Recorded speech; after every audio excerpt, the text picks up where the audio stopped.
Jacques, chapitre 1. De la part de Jacques, serviteur de Dieu et du Seigneur Jésus-Christ, aux 12 tribus dispersées.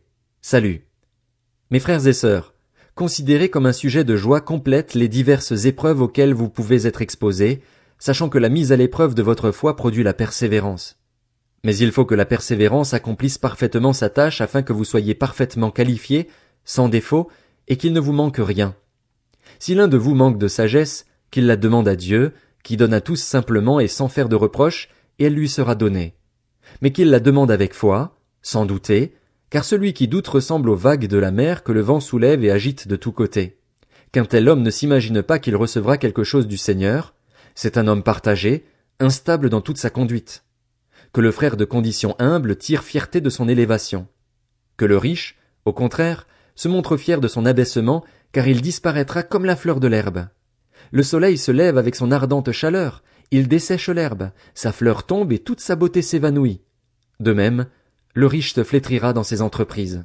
Heureux l'homme qui tient bon face à la tentation, car, après avoir fait ses preuves, il recevra la couronne de la vie que le Seigneur a promise à ceux qui l'aiment.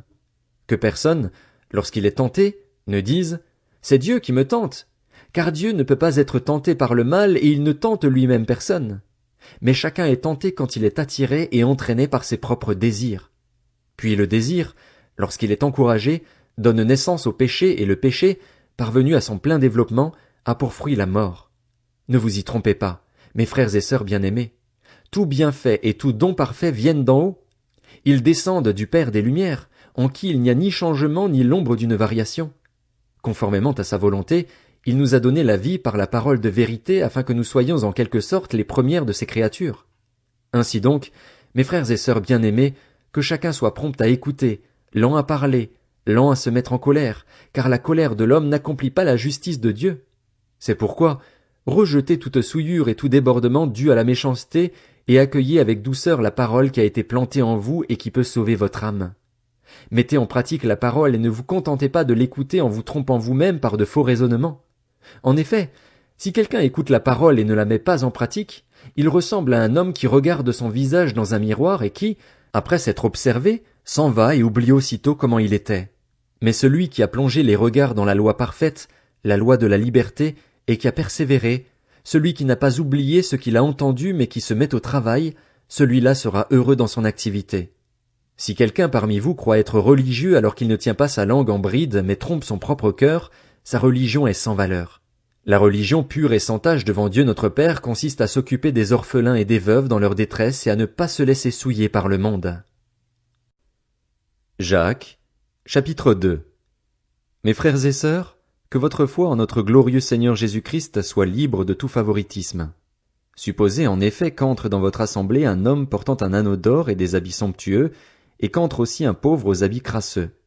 Si vous tournez les regards vers celui qui porte les habits somptueux pour lui dire « Toi, assieds-toi ici à cette place d'honneur », et que vous disiez au pauvre « Toi, tiens-toi là debout », ou bien « Assieds-toi par terre, à mes pieds », ne faites-vous pas en vous-même une distinction et ne devenez-vous pas des juges au mauvais raisonnement? Écoutez, mes frères et sœurs bien-aimés, Dieu n'a-t-il pas choisi ceux qui sont pauvres aux yeux du monde pour les rendre riches dans la foi et héritiers du royaume qu'il a promis à ceux qui l'aiment? Et vous, vous méprisez le pauvre? N'est-ce pas les riches qui vous oppriment et qui vous traînent devant les tribunaux? N'est-ce pas eux qui insultent le beau nom que vous portez?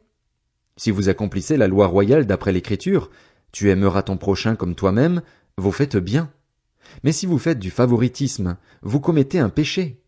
La loi vous dénonce comme étant coupable. De fait, la personne qui obéit à toute la loi mais qui pèche contre un seul commandement est en faute vis-à-vis de l'ensemble. En effet, celui qui a dit « Tu ne commettras pas d'adultère » a aussi dit « Tu ne commettras pas de meurtre ». Si tu ne commets pas d'adultère mais que tu commets un meurtre, tu es coupable d'infraction à la loi. Parlez et agissez comme des personnes appelées à être jugées par une loi de liberté, car le jugement est sans compassion pour qui n'a pas fait preuve de compassion. La compassion triomphe du jugement. Mes frères et sœurs, que sert-il à quelqu'un de dire qu'il a la foi s'il n'a pas les œuvres? Cette foi peut-elle le sauver? Si un frère ou une sœur sont nus et manquent de la nourriture de chaque jour, et que l'un de vous leur dise « Partez en paix, mettez-vous au chaud et rassasiez-vous », sans pourvoir à leurs besoins physiques, à quoi cela sert-il? Il en va de même pour la foi. Si elle ne produit pas d'œuvre, elle est morte en elle-même. Mais quelqu'un dira, toi, tu as la foi, et moi, j'ai les œuvres. Montre-moi ta foi sans les œuvres, et moi, c'est par mes œuvres que je te montrerai ma foi. Tu crois qu'il y a un seul Dieu? Tu fais bien, les démons aussi le croient, et ils tremblent. Veux-tu reconnaître, homme sans intelligence, que la foi sans les œuvres est morte? Notre ancêtre Abraham n'a-t-il pas été considéré comme juste sur la base de ses actes lorsqu'il a offert son fils Isaac sur l'autel? Tu vois bien que sa foi agissait avec ses œuvres et que par les œuvres sa foi a été menée à la perfection. Ainsi s'est accompli ce que dit l'Écriture, Abraham eut confiance en Dieu et cela lui fut compté comme justice. Et il a été appelé ami de Dieu. Vous voyez donc que l'homme est déclaré juste sur la base de ses actes et pas seulement de la foi. Rahab la prostituée n'a-t-elle pas, de la même manière, été considérée comme juste sur la base de ses actes lorsqu'elle a accueilli les messagers et les a fait partir par un autre chemin? En effet, de même que le corps sans esprit est mort, de même la foi sans les œuvres est morte. Jacques, chapitre 3. Ne soyez pas nombreux à vouloir devenir des enseignants car, vous le savez, mes frères et sœurs, nous serons jugés plus sévèrement. En effet, nous trébuchons tous de bien des manières. Si quelqu'un ne trébuche pas en parole, c'est un homme mûr, capable de tenir tout son corps en bride. Quand nous mettons le mors dans la bouche des chevaux pour qu'ils nous obéissent, nous dirigeons ainsi leur corps tout entier. Voyez aussi les bateaux. Même très grands et poussés par des vents impétueux, ils sont conduits par un tout petit gouvernail là où le pilote le veut. De même, la langue est un petit membre et elle peut se vanter de grandes choses. Voyez comme un petit feu peut embraser une grande forêt. La langue aussi est un feu, c'est le monde de la méchanceté. Ainsi, la langue se trouve parmi nos membres. Elle souille tout notre corps et enflamme le cours de notre existence, étant elle-même enflammée par l'enfer. Toutes les espèces de bêtes, d'oiseaux, de reptiles et d'animaux marins peuvent être domptés et ont été domptés par l'homme. La langue, en revanche, aucun homme ne peut la dompter. C'est un mal qu'on ne peut pas maîtriser, elle est pleine d'un venin mortel. Par elle nous bénissons Dieu notre Père, et par elle nous maudissons les hommes faits à l'image de Dieu. De la même bouche sortent la bénédiction et la malédiction. Mes frères et sœurs, il ne faut pas que tel soit le cas. Une source fait-elle jaillir par la même ouverture de l'eau douce et de l'eau amère? Un figuier, mes frères et sœurs, peut-il produire des olives ou une vigne des figues? De même, aucune source ne peut produire de l'eau salée et de l'eau douce. Lequel parmi vous est sage et intelligent? Qu'il montre, par un bon comportement, ses œuvres empreintes de douceur et de sagesse. Mais si vous avez dans votre cœur une jalousie amère et un esprit de rivalité, ne faites pas les fiers et ne mentez pas contre la vérité. Une telle sagesse ne vient pas d'en haut, elle est au contraire terrestre, purement humaine, démoniaque. En effet, là où il y a de la jalousie et un esprit de rivalité, il y a du désordre et toutes sortes de pratiques mauvaises.